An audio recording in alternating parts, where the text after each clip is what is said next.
ان کے گھروں میں جب کوئی بیٹی پیدا ہوتی، جی حالت دیکھیے، ان کے گھروں میں جب کوئی بیٹی پیدا ہوتی تو اس بیٹی کے ساتھ یہ ظلم ہوتا کہ 4 سال تک تو اس کی پرورش کی جاتی، 4 سال تک تو اس بچی کو پالا جاتا، اس بچی کی دیکھ ریکھ کی جاتی۔ جب وہ بیٹی 4 سال کی ہو جاتی تب اس کا باپ میلے کے بہانے اپنی بچی کو لے جاتا، اپنی بیوی سے کہتا کہ اس کو نہلاؤ، اس کو دھلاؤ، اچھے کپڑے پہناؤ۔ ماں اس کو نہلاتی، دھلاتی، کاجل لگاتی، سرما لگاتی، عطر لگاتی۔ وہ چھوٹی سی 4 سال کی بچی اپنے باپ کے ساتھ میلہ دیکھنے کے لیے جاتی، لیکن اس معصوم بچی کو پتہ نہ ہوتا کہ میرا باپ مجھے میلے میں نہیں، مجھے زندگی کے آخری سفر پر لے کر جا رہا ہے۔ جنگل میں لے جاتا، وہاں پہلے سے گڑھا کھدا ہوا رہتا۔ وہ اپنی بیٹی سے کہتا، بیٹی اس گڈھے میں جھانک کر دیکھو تمہیں تمہاری ماں نظر آئے گی۔ وہ بیٹی جب گڈھے میں جھانک کر دیکھتی، وہ بیٹی اپنی ماں کو دیکھنے کے لیے جب گڈھے میں جھانکتی تو پیچھے سے اس کا شقی القلب باپ، پیچھے سے اس کا ظالم باپ اس کو دھکا دے دیتا اور وہ چھوٹی سی 4 سالہ بچی اس گڈھے کے اندر گر جاتی۔ پھر یہ پیچھے نیچے زمین سے مٹی اٹھا اٹھا کر اس گڈھے کو پاٹنے لگتا اور اپنی 4 سال کی بچی کو اسی میں دفن کر دیتا اور آخری سانس تک وہیں رکا رہتا۔ جب اس کی آخری چیخ بھی بند ہو جاتی، جب اس کی بیٹی مر جاتی، تب وہ وہاں سے آتا اور اپنی قوم کے اندر آ کر، اپنے سماج میں آ کر کہتا، لوگوں میں نے اپنی بچی کو 4 سال کے بعد دفن کر دیا ہے، میں نے اپنی بچی کو گاڑ دیا ہے، میں نے اپنی بچی کو زندہ دفن کر دیا ہے۔ اس پر گرو کیا جاتا، فخر کے ساتھ کہتا کہ میں نے اپنی بچی کو گاڑ دیا۔ یہ جہالت تھی۔ آج ہمارے سماج میں زندہ تو دفن نہیں کیا جاتا، لیکن ماں کے پیٹ میں اگر لڑکی ہے اور الٹرا ساؤنڈ پر چیک کرا کے معلوم کر لیا کہ پیٹ میں پلنے والی بچی ہے، تو باپ اور ماں دونوں مل کر، میاں اور بیوی، اس بچی کو گرا دیتے ہیں، گربھ ساقط کرا دیتے ہیں، حمل اسقاط کر دیتے ہیں اور اس بچی کو مار ڈالا جاتا ماں کے پیٹ میں۔ وہ زندہ دفن کرتے تھے، یہاں ماں کے پیٹ میں ہی مار دیا جاتا ہے۔ بخاری کی حدیث ہے، جو بچے ماں کے پیٹ میں مار دیے جاتے ہیں، 1 دن کا ہو، 2 دن کا ہو، 1 مہینے کا ہو، 2 مہینے کا عمل ہو، جو بچے ماں کے پیٹ میں قتل کر دیے جاتے ہیں، اسقاط کر دیے جاتے ہیں، گرا دیے جاتے ہیں، قیامت کے دن اللہ تعالی اس بچے کو زندگی دے گا، اس کو زبان دے گا، اس کا ہاتھ، اس کے پیر اس کو دے گا۔ قیامت کے دن یہ بچہ اپنی ماں کی پستان سے لٹکا ہوا آئے گا۔ جاء یوم القیامہ ومعلق بین ثدیہا۔ بخاری شریف کی حدیث کے الفاظ ہیں، اللہ تبارک و تعالی اس بچے کو قیامت کے دن زبان دے گا، ہاتھ پیر دے گا، بولنے کی طاقت دے گا۔ یہ بچہ اپنے ماں کی پستان سے لٹکا ہوا آئے گا، اپنی ماں کا دودھ پی رہا ہوگا، اپنے ماں کی پستان سے دودھ کو چوس رہا ہوگا۔ پھر اللہ اس کو اجازت دے گا، آئے میرے بندے، تجھے کچھ کہنا ہے تو کہے، تجھے کچھ عرض کرنا ہے تو میرے سامنے عرض کر، تجھے کچھ بولنا ہے تو بول۔ وہ چھوٹا سا معصوم بچہ جو دنیا میں ماں کے پیٹ میں مار دیا گیا، ماں کی پستان چھوڑے گا، زبان چلائے گا، چیخ کر کہے گا، یقول یا ربی ہذہ امی قتلتنی، اللہ یہ میری ماں ہے جس نے دنیا میں مجھے قتل کر دیا تھا، اللہ یہ میری ماں ہے جس نے دنیا میں مجھے مار ڈالا تھا، اللہ یہ میری ماں ہے جس نے دنیا میں میری جان لے لی تھی، اے اللہ یہ دنیا میں میری نہ ہوئی تو آج اس کا مت بن، اے اللہ اس نے دنیا میں میری حفاظت نہیں کی، آج تو اس کی حفاظت مت کر، اے اللہ اس نے دنیا میں مجھے قتل کر دیا تھا، تو آج اس کو، میری ماں کو جہنم کے اندر ڈال دے، اے اللہ میری ماں کو تو جنت میں داخل مت کر۔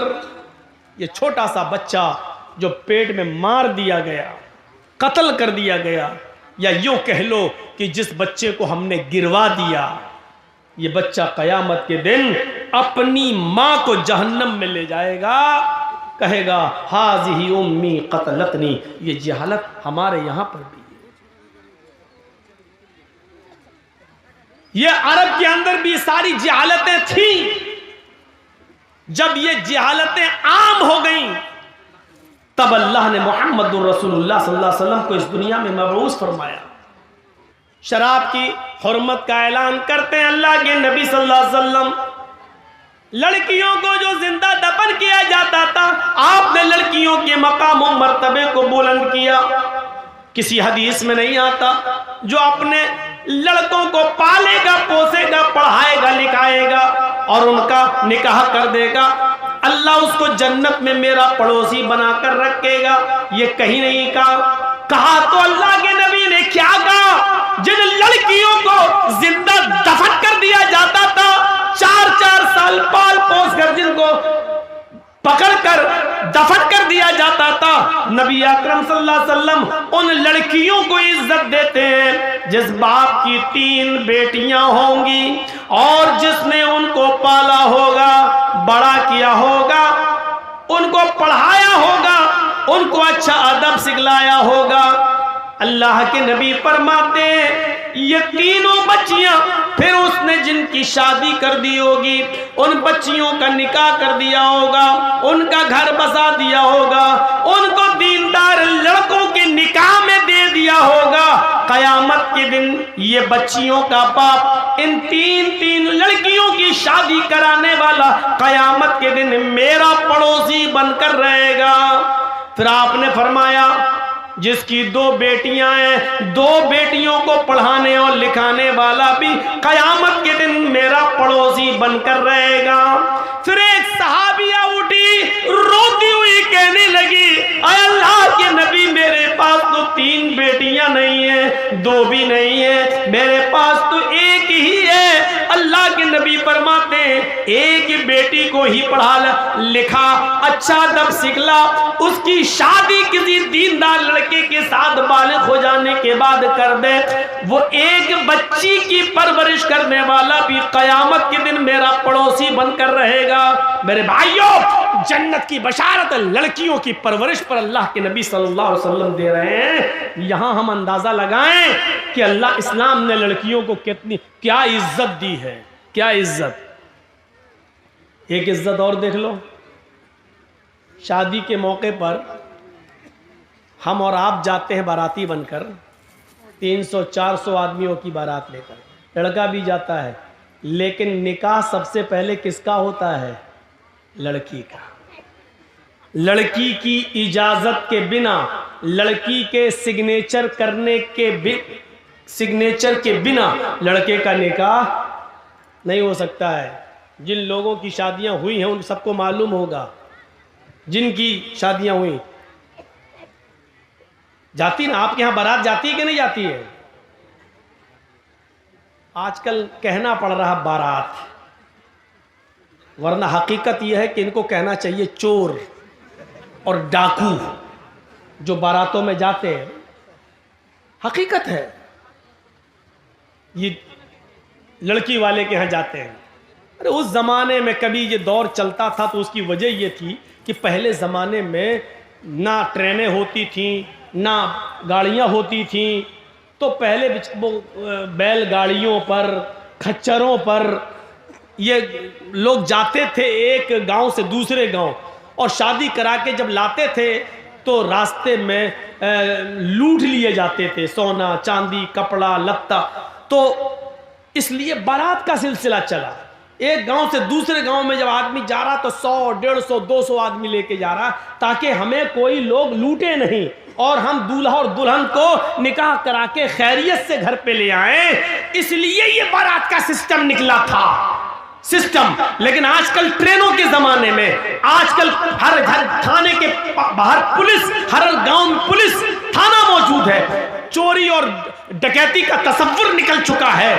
قافلہ اب لوٹا نہیں جا سکتا ہے میرے بھائیوں، لیکن یہ پرتھا اب تک چلی آ رہی ہے. یہ نکلی تھی کسی اور وجہ سے لیکن چلی آج تک آ رہی ہے. 300 اور 400 آدمیوں کی بارات لڑکی والے کے یہاں پہنچ گئے. اب لڑکی کا باپ بیچارہ سوچ رہا ہے کہ اچھی سے اچھی مٹھائی کھلاؤ، کیونکہ یہ لوگ منہ پھٹ لوگ ہوتے ہیں. بارات میں جتنے آتے ہیں منہ پھٹے ہوتے ہیں. منہ پھٹ کا مطلب سمجھ رہے ہو؟ اگر تھوڑی سی بھی مٹھائی میں یا کھانے میں کمی ہو گئی تو زندگی بھر لڑکی کو تانے مارے جائیں گے، تیرے باپ نے تو عزت ہی نہیں کی ہماری. اس لیے لڑکی کا باپ جانتا پہلے ان کے پیٹ کی جہنم کو بھرو اور اچھا سے اچھا کھلاؤ. جب تک اس کے پیٹ کی جہنم کو سکون نہیں ملے گا تب تک میری بیٹی سکون کے ساتھ گھر میں نہیں رہ پائے گی. اب بارات پہنچ گئی، نکاح کا وقت آیا. پہلے لڑکے کا نکاح نہیں ہوتا ہے، پہلے لڑکی کا ہوتا ہے. اور لڑکی کا حقیقت میں نکاح نہیں ہوتا ہے بلکہ لڑکی سے اجازت لی جاتی ہے. شاید آپ کے ہاں معلوم ہوگا، پیچھے لے جائیے پیسہ سر وہاں گنیے. ہم ان کو بند کرا رہے ہیں، شور نہ کریں، آپ کی آواز بھی کانوں میں آ رہی ہے. چندہ اتنا ہو گیا ماشاءاللہ کہ 2 دن تک گنتے رہیں گے. تو سنیے، لڑکی کی اجازت لیتی. آپ لوگوں میں جس کا نکاح ہوا ہوگا معلوم ہوگا، ایک وکیل ہوتا ہے اور 2 گواہ. وکیل اور گواہ یہ دونوں جاتے ہیں لڑکی کے پاس رجسٹر لے کر. یہ طے ہو جاتا ہے اسی وقت، مہر کتنا ہوگا، یہ کتنا ہوگا، لڑکے کا نام، لڑکے کے باپ کا نام، لڑکے کی عمر، محلہ، گاؤں سب لکھ دیا جاتا ہے اور پورا مہر اتنا اتنا سب لکھ کے اس کے بعد لڑکی کے پاس جایا جاتا ہے. ایک وکیل ہوتا ہے اور 2 گواہ. اور لڑکی کے پاس جب جاتے ہیں تو وہ اس لڑکی کو گھیرے رہتی ہیں بہت سی سہیلیاں اس کی اور تمام لڑکیاں. وہاں رجسٹر رکھ دیا جاتا ہے اور اس وقت وکیل پوچھتا ہے. وکیل کی ذمہ داری ہے کہ وہ پوچھے، سرپرست کی ذمہ داری ہے کہ وہ پوچھے. جیسے مان لیجئے کسی لڑکی کا نام زینب ہے یا کسی لڑکی کا نام اسما ہے، تو اب ایسے پوچھا جائے گا. وہ وکیل اتنا جاننے والا ہونا چاہیے، ہر آدمی کو وکیل مت بنائیے. اب اس لڑکی سے یہ پوچھے کہ ہاں اسما یا ہاں زینب، فلاں فلاں کی بیٹی زینب، فلاں فلاں کے بیٹے اس نام کا، مثلا محمد اسلم کسی کا نام ہے اور اس کے باپ کا نام محمد اکرم ہے. ہاں محمد اسلم صاحب سن آف محمد اکرم یا اکرم صاحب کے بیٹے محمد اسلم کے ساتھ آپ کا نکاح اتنے روپے مہر کے عوض یا اتنا سونا یا اتنی چاندی یا اتنا کپڑا مہر کے عوض آپ کو ان کے نکاح میں دیا جا رہا ہے. کیا آپ اس لڑکے کو نکاح میں قبول کرتی ہیں؟ کیا وہ لڑکا آپ کو قبول ہے؟ وکیل زور سے پوچھے گا، اتنی زور سے کہ اس لڑکی کے کان میں یہ آواز جائے. اب 2 طریقے ہیں. ایک چیز تو یہ ہے کہ لڑکی بول دے ہاں مجھے وہ قبول ہے، اور اگر نہیں بولتی ہے، خاموش رہتی ہے تو وہ بھی کافی ہے. اللہ کے نبی نے فرمایا اذنها سماتها، اس لڑکی کی خاموشی ہی اس کی اجازت ہے. زبردستی اس سے نہیں کہلوایا جائے گا. کچھ جاہل لوگ پہنچ جاتے ہیں، قبول کیا؟ اب وہ خاموش ہے. بتاؤ بیٹا قبول کیا؟ بیٹا ہم نے سنا نہیں، بولو قبول کیا؟ اب وہ شرم، بیچاری کنواری لڑکی ہے، شرم آ رہی ہے. وہ الگ بات ہے کہ آج کے ماحول میں تو واٹس ایپ پہ خوب بات کرتی تھی، اس دن شرما رہی ہے. یہاں تو رات بھر چیٹنگ ہوتی رہتی تھی، لیکن اس دن شرما رہی. ایک دکھاوا بھی ہوتا ہے، لیکن ہمیں وہ نہیں دیکھنا، ہمیں حدیث دیکھنا ہے. کچھ جاہل لوگ وہاں بار بار پوچھیں گے بولو، اور وہاں اس کی سہیلیاں بیٹھی رہتی ہیں، وہ کوہنی مار مار کے کہتی بول بول، ارے بول دے، ہاں کہتے میں نے قبول کیا، بول بول. اور پھر اس سے زبردستی بلوا کر کہتی ہیں، بیچاری کہتی ہے کہ میں نے قبول کیا. جہالت کی ساری حدیں توڑ دی جاتی ہے. یہ سب سے بڑی جہالت ہے کہ اس کے منہ سے کہلوایا جا رہا ہے. جب اللہ کے نبی نے کہہ دیا اذنھا سماتھا، اس کی خاموشی اس کی اجازت ہے. ایک بار پوچھیے آپ، 3 بار بھی پوچھنے کی ضرورت نہیں ہے. سنا نہ ہو تو وہ لڑکی کہے جی کیا کہا آپ نے، تب آپ دوبارہ کہیے. جب وہ لڑکی سن چکی ہے آپ کی بات تو دوبارہ آپ کیوں کہہ رہے ہیں؟ 3 بار آپ کیوں کہہ رہے ہیں؟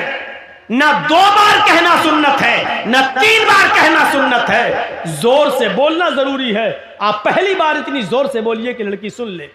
ہاں زینب فلاں کی بیٹی، آپ کا نکاح محمد اسلم اکرم صاحب کے بیٹے کے ساتھ 5000 روپے مبلغ مہر علاوہ نان نفقہ آپ کو ان کے نکاح میں دیا جا رہا ہے. کیا آپ اس لڑکے کو قبول کرتی ہیں؟ اتنی زور سے آپ بول دیجئے پہلی بار. شرم سے اس کا سر نیچے جھک جائے گا. اس کی خاموشی اس کی اجازت ہے. اگر وہ خاموش ہے تو سمجھ لو کہ اس نے اجازت دے دی.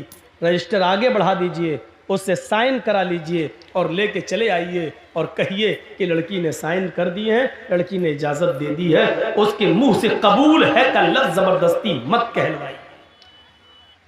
یہ اس عورت کے لیے ہے جو شادی شدہ ہو اور جس کی طلاق ہو چکی ہو. اس کو آپ دوبارہ نکاح اس کا ہو رہا، اس کو بولنا پڑے گا کیونکہ اب اس کے اندر سے شرم نکل چکی ہے. اب وہ دوسری شادی کر رہی ہے، اس لیے اس کو بولنا پڑے گا.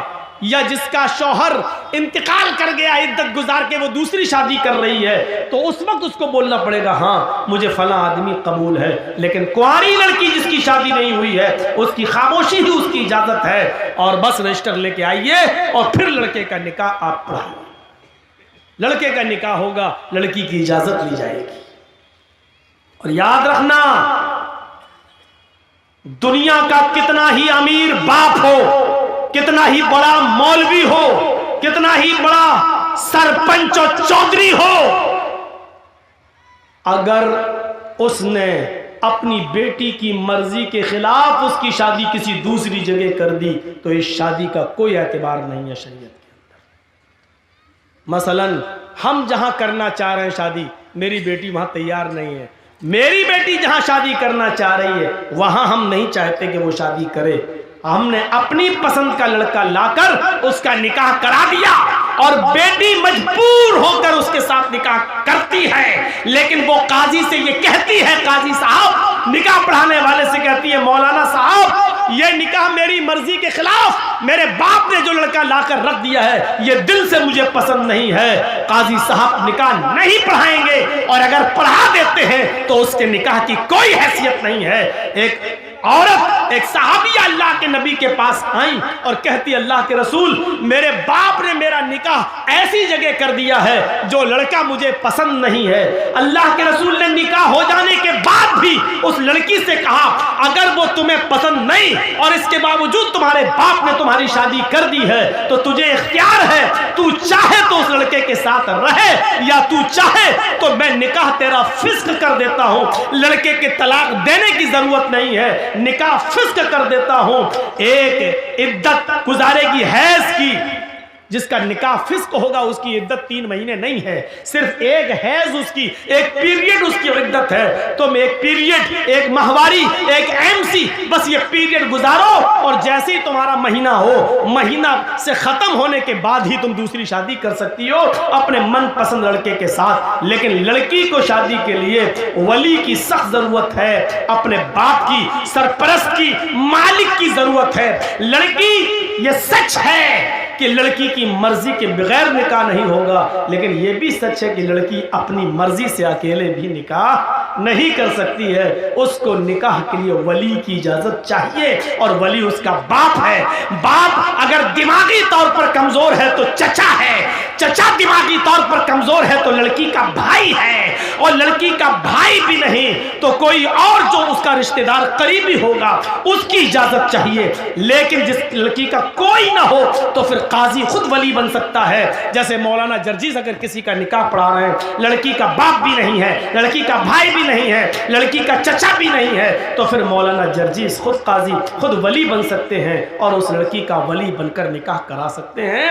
قاضی ولی بن سکتا ہے، لیکن کوئی دوسرے گاؤں کی لڑکی اپنے باپ کا گھر چھوڑ کر بھاگ کر آپ کے گاؤں میں رتنی میں آ جائے تو رتنی کا رہنے والا کوئی بڈھا اس لڑکی کا باپ نہیں بن سکتا ہے۔ ہوتا ہے ایسا، سمجھ رہے ہیں نا؟ کسی دوسرے گاؤں کی کوئی لڑکی بھاگ کے رتنی میں آ گئی، رتنی کے لڑکے کے ساتھ شادی کرنا چاہتی ہے، اب اس کے باپ نے کہہ دیا تو بھاگ کے گئی ہے، میرے گھر میں اگر قدم رکھے گی تو ہم ٹانگیں کاٹ دیں گے تیرے، مرتے دم تک تجھ سے رشتہ ختم۔ اب وہ لڑکی وہاں نہیں جانا چاہ رہی ہے، یہاں ایک بڈھا اٹھتا ہے، حاجی ہے صاحب،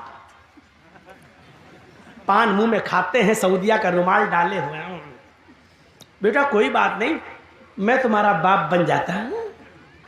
تیرے باپ بن جانے سے رشتہ جائز نہیں ہو جائے گا، وہ لڑکی بھاگ کر آئی ہے، نہ کسی کے باپ کے بن جانے سے، نہ حاجی اور نمازی کوئی مولوی بھی اس کا باپ نہیں بن سکتا ہے۔ منہ بولے باپ کی کوئی حیثیت نہیں ہے شریعت کے اندر۔ کل یہ لڑکی اگر حج کرنے جاتی ہے تو منہ بولے باپ کے ساتھ نہیں جا سکتی ہے، منہ بولے بھائی کے ساتھ نہیں جا سکتی ہے۔ شریعت نے یہ اجازت نہیں دی جو چاہے اس کا باپ بن جائے، پھر تو کورٹ میرج بھی اسلام میں جائز ہو جائے گی، جبکہ ہمارا سب کا اجتماعی فتویٰ ہے، دیوبندی، بریلوی، یہاں تک کہ شیعہ بھی، یہاں تک کہ اہل حدیث بھی، سب کا اجتماعی فیصلہ ہے اور اجتماعی فتویٰ ہے کہ کورٹ میرج ماں باپ کی اجازت کے بغیر جو لڑکے اور لڑکیاں کورٹ میں کر رہے ہیں، اسلام کے اندر، شریعت کے اندر اس کورٹ میرج کی کوئی حیثیت نہیں ہے، یہ جائز نہیں ہے۔ کورٹ میرج کے باوجود لڑکا اور لڑکی زنا کاری کریں گے، حرام کاری کریں گے، ان سے جتنی اولاد پیدا ہوگی سب حرامی اور ناجائز اولادیں مانی جائیں گی۔ میرے پیارے ساتھیوں، شریعت کے اندر ولی چاہیے، ولی، لڑکی کو ولی۔ تو اتنی عزت دی اسلام نے عورت کو کہ عورت اپنی مرضی سے پہلے لڑکی کا نکاح ہوگا، اجازت لی جائے گی، اس کے بعد لڑکے کا نکاح ہوگا۔ اگر شادی کے دن ہی لڑکی منع کر دے کہ ہم نہیں کریں گے، لوٹاؤ ان چوروں کو، بھگاؤ بھگاؤ ان ڈاکوؤں کو، یہ لوٹنے آئے ہیں، نہیں کریں گے، میرے بھائیوں ہمیں اور آپ کو فیصلہ کرنا پڑے گا۔ تو اتنی جہالت تھی عرب کے اندر، لیکن اسلام نے اتنی عزت بخشی ہے عورت، جہاں لڑکیوں کو زندہ دفن کر دیا جاتا تھا۔ آپ دیکھ رہے ہیں ہندو دھرم کے اندر کیا ہے، برہما جی نے اپنے منہ سے برہمن کو پیدا کیا، ہاتھوں سے چھتری کو پیدا کیا، ران سے ویش کو پیدا کیا اور پیروں سے شودر کو پیدا کیا۔ شودر ہریجن پیروں سے پیدا ہے برہما جی کے۔ آگے لکھا ہے کہ اگر کوئی برہمن کسی شودر کی لڑکی پر غلط نظر ڈال دے، اگر کسی برہمن کو کسی شودر کی لڑکی پسند آ جائے تو شودر کو چاہیے کہ اپنی بیٹی اس برہمن لڑکے کو دے دے، لیکن اگر کسی شودر کو کسی برہمن کی لڑکی پسند آ جائے، اگر کسی شودر کو کسی برہمن کی بیٹی پسند آ جائے تو راجا کو چاہیے کہ اس شودر کو پکڑ کر اس کی دونوں آنکھیں پھوڑ دے۔ جن آنکھوں سے اس نے برہمن کی بیٹی کو دیکھا اس کی آنکھیں پھوڑ دے۔ غور کریں آپ، برہمن کو اگر پسند آ جائے تو شودر کو اپنی بیٹی دے دینا چاہیے، لیکن شودر کو اگر برہمن کی بیٹی پسند آ جائے تو راجا کو چاہیے کہ وہ شودر کی دونوں آنکھیں پھوڑ دے۔ یہ عزت ہے عورت کی ہندو دھرم میں، دیکھ لیجیے آپ۔ اور اسلام اس کے برعکس کیا کہتا ہے کہ لڑکی کی اجازت کے بغیر تم نکاح تک نہیں کر سکتے ہو۔